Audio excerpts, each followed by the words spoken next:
চলে আসছেন কই? হ্যাঁ হ্যাঁ ভালোই যা।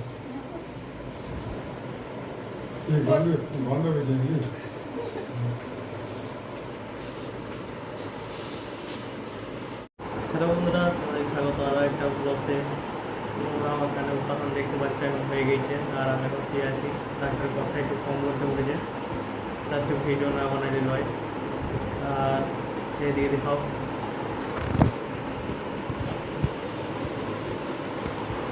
এর আগে সকালে এলো দেখার জন্য, আর খুব খুশি হলো।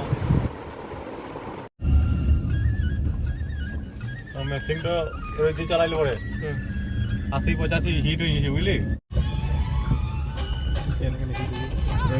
জলও ঠিক হয়েছে, চালাইলে 80-85 পেরে গেছে। তো বন্ধুরা, এখন আমি ঘরে চলে এসেছি। দেখতে পাচ্ছ আমি এখন ঘরে আছি।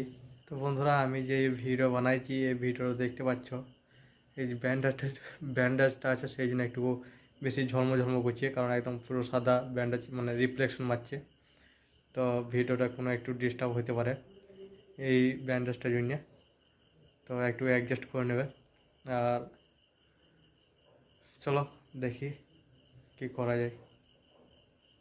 এখন তো আমাকে 2 মাস বেড রেস্ট নিতে বলেছে, কারণ 2 মাস পর একদম কানটা যে আছে একদম ঠিকঠাক হয়ে যাবে, পুরো সম্পূর্ণ ঠিক হয়ে 2 মাস টাইম লাগবে।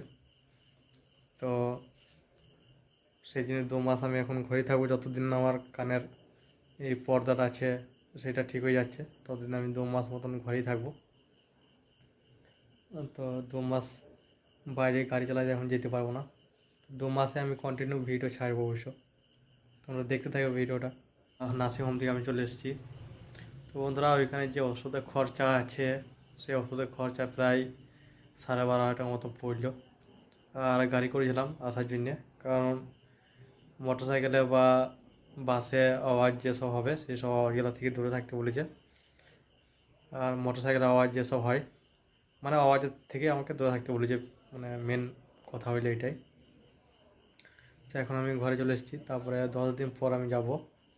এই যে আমার কানের ব্যান্ডেজটা আছে, কানের ব্যান্ডেজটা সেলাইটা কাটাবার জন্যে 10 দিন পর আমাকে আবার ডেকেছে। তো 10 দিন পর যাব।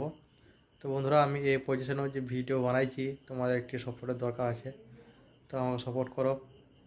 আর প্রথমে চ্যানেলটা সাবস্ক্রাইব করো, লাইক করো, অবশ্যই একটি শেয়ার করে দেবে। আমি জোরে কথা বলতে পারছি না, হয়তো শোনা যেতে নাও পারে। আর যদি শোনা যায় তো ভিডিওটা পুরোটাই দেখবে, ভিডিওটা কেমন লাগলে অবশ্যই কমেন্ট করবে। তো দেখা হচ্ছে নেক্সট ব্লগে, আজকের মতন বাই বাই।